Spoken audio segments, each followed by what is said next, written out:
21 जुलाई 2023 राजस्थान के अलवर से एक ऐसी खबर सामने आई जिसने पूरे देश को झकझोर कर रख दिया।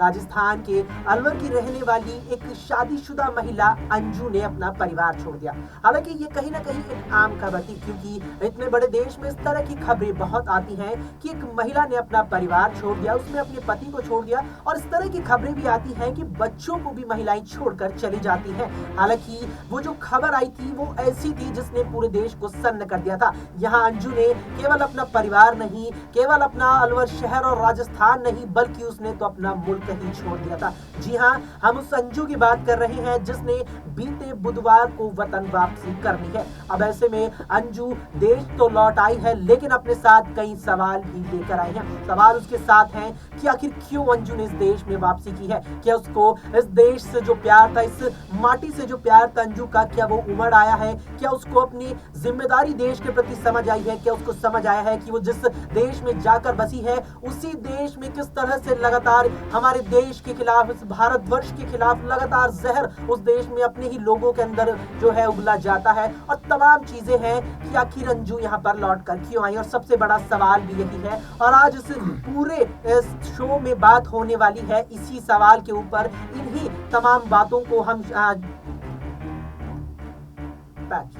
इन्हीं तमाम बातों को आज हम जानेंगे कि आखिर अंजू भारत क्यों लौट कर आई है। क्या अंजू को देश से प्यार उमड़ आया है? क्या यहाँ पर अंजू किसी साजिश के तहत देश में वापसी करी है, या अंजू जो है यहाँ भारत लौट कर आई है? क्या उसके पीछे पाकिस्तान का कोई हाथ है? क्योंकि यहाँ पर सवाल केवल अंजू को लेकर नहीं, सवाल यहाँ पर भारत की सुरक्षा व्यवस्था को लेकर भी उठ रहे हैं। आपको बता दें यहाँ पर कि जिस तरह अंजू ने देश छोड़ा था, तो उससे कुछ ही वक्त पहले सीमा हैदर नाम की एक पाकिस्तानी महिला ने देश में जो है एंट्री ली थी, और सवाल उस वक्त भी खड़े हुए थे कि किस तरह से एक महिला इस तरह दूसरे देश से सीधा भारत के अंदर प्रवेश कर सकती है। और जब अंजू ने देश छोड़ा तो सवाल तब भी खड़े हुए कि इतनी आसानी से कोई दूसरे देश में जाकर कैसे बच सकता है, और सवाल अब भी खड़े हैं कि इतनी आसानी से कोई वापस कैसे आ सकता है। हालांकि अंजू से पूछताछ भी यहाँ पर पंजाब पुलिस ने भी की है, क्योंकि अंजू ने जो है देश में वापसी की है वो अमृतसर के वाघा बॉर्डर से की है, और साथ में आईबी ने भी अंजू से पूछताछ की। और जो पूछताछ हुई है, जो तमाम चीजें निकलकर सामने आई है, उन्हीं पर आज हम बात करेंगे। अपने इस खास पेशकश में बात जरूरी है। इसमें हमारे साथ हमारे सहयोगी अमन जी हैं। अमन जी का हम स्वागत करते हैं।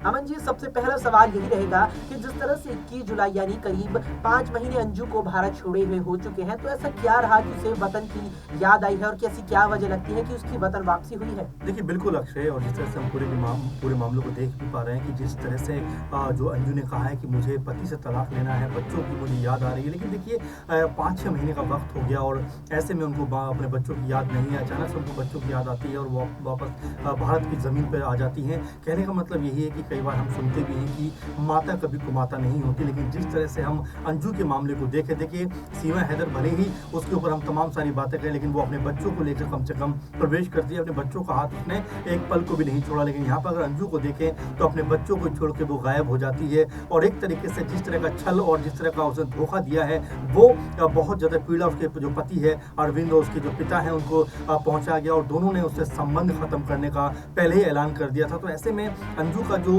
वापस लौटने का इरादा है, क्या है, किस तरह से है, क्योंकि उसने तलाक देने से पहले ही शादी कर ली है, तो अपने आप में ये भी कहीं ना कहीं कानून के खिलाफ ही जाता है कि आपने बिना तलाक दिए शादी कर ली, तो कितनी आप ठीक हैं, कितनी आप सही हैं। फिर उसके ऊपर आप ये कहती हैं कि मुझे मेरे बच्चों की याद आ रही है, मुझे मेरे बच्चों को साथ वापस पाकिस्तान लेके जाना है। लेकिन बड़ा सवाल अक्सर ये है कि क्या जिन बच्चों की याद उसे 5-6 महीने नहीं आई, क्या वो बच्चे उसके साथ जाना चाहेंगे? और जिन 5-6 महीने लगातार उनकी परवरिश उसके पिता या उसके कह सकते हैं तमाम लोगों ने की, क्या ये बच्चों का मोह उन्हें छोड़ेगा? तो अपने आप में अब ये अदालती मामला है, ये जो कानूनन जो फैसला करता है किसको उसकी जिम्मेदारी देनी है। तो मुझे लगता है ऐसे में अंजू का जो पक्ष है यहाँ पर कमजोर होता हुआ नजर आ रहा है। साथ में जिस तरह से उन्होंने बिना तलाक दिए शादी कर ली है, जिस तरह के लगातार वीडियो भी सामने आए, तमाम सारी तस्वीरें भी सामने आई, वो भी ये बताता है कि अंजू ने कहीं ना कहीं अपने पति के साथ में और देश के साथ में कहीं ना कहीं छल किया है। क्योंकि इस तरह से जाना और वहां जाकर शादी कर लेना अपने जो पहले पति को बिना छोड़े हुए, तो ये कई तरह के सवाल खड़े करता है उसकी मंशा के ऊपर। और इसमें एक और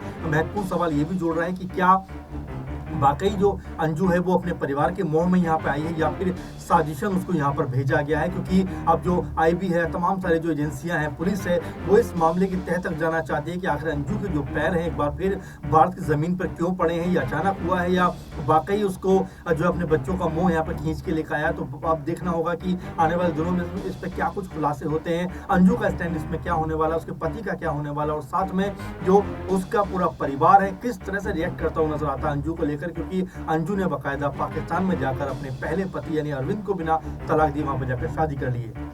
बिल्कुल, यहाँ पर अमन जी ने क्या खूब कहा कि माता कभी कुमाता नहीं होती, लेकिन अंजू ने कहीं ना कहीं एक माँ के ऊपर बनी इस कहावत को गलत साबित कर दिखाया। जिस तरह से 21 जुलाई को वो सन्न कर देने वाली खबर आई कि अंजू नाम की अलवर की रहने वाली एक महिला न केवल अपने पति और न केवल अपने परिवार बल्कि अपने बच्चों को लेकर भी, जिस तरह से अलवर की रहने वाली अंजू ने न केवल अपने पति और न केवल अपने परिवार बल्कि अपने बच्चों को भी छोड़ दिया और जा बसी एक पड़ोसी मुल्क में। किसके लिए? वो भी सिर्फ उस शख्स के लिए जो उसे ऑनलाइन फेसबुक पर मिला था। कुछ दिनों बात हुई और उस बात को इतना बढ़ा चढ़ा अंजू ने दिया, इससे इतना बड़ा प्यार मान लिया कि बच्चों भी कहीं ना कहीं उससे छिटकते चले गए और बच्चों को भी उसने कहीं ना कहीं खुद से दूर कर दिया और इस बात को गलत साबित कर दिखाया कि माता कभी को माता नहीं होती। लेकिन और भी कई सवाल हैं और सवाल केवल अंजू को लेकर नहीं है, सवाल यहाँ पर सुरक्षा एजेंसियों को लेकर भी है। सवाल यहाँ पर यह भी उठ रहा है कि जिस तरह से अब 5 महीने के बाद पाकिस्तान में रहने के बाद अंजू की वतन वापसी हुई है,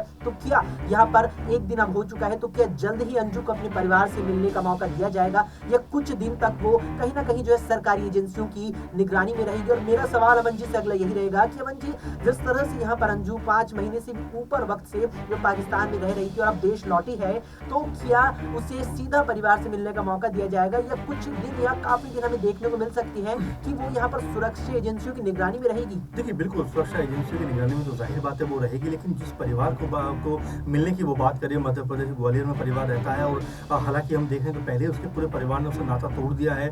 उसको जिस तरह से उन्होंने तमाम सारे आरोप उसके ऊपर लगाए, तमाम सारी बातें उसके ऊपर कहीं और ये बातें कहते उन्होंने कहा कि हमारा उससे कोई संबंध नहीं है। तो ऐसे में क्या वो उसको घर में घुसने देंगे, क्या बच्चों से मिलने देंगे और क्या उसको अपनाएंगे? कई सारे सवाल हैं, क्योंकि अंजू जिस तरह से मुल्क छोड़कर गई और जिस तरह से 5-6 महीने वहाँ पर बिताए, जो और पूरा परिवार कहने का उसका परेशान रहा, बच्चे परेशान रहे, पति परेशान रहा, खुद अंजू के पिता काफ़ी नाराज़ और बहुत ज़्यादा खफा नज़र आए। उन्होंने भी पूरी तरह से अपनी बेटी से सारे संबंध तोड़ने की बात कही। तो ये जो चीज़ें हैं ये बताता है कि अंजू की जो वतन वापसी हुई है वो एक तरीके से कई तरह के सवालों को लेकर भी आई है कि आखिर अंजू सारे जो नाते रिश्ते तोड़ के गई थी, तो अब आखिर वो लेने के आई है। जिस बच्चों को वो 6 महीने पहले छोड़ गई थी, आखिर 6 महीने के बाद उसे क्यों अचानक से इस तरह का मोह आ गया कि उन बच्चों के पास में वो जो है चली आई है और ये कह रही है कि उन बच्चों को लेकर वो वापस जाएगी? तो ऐसे में कई सारे सवाल हैं। सुरक्षा एजेंसियां लगातार सतर्क हैं, कहीं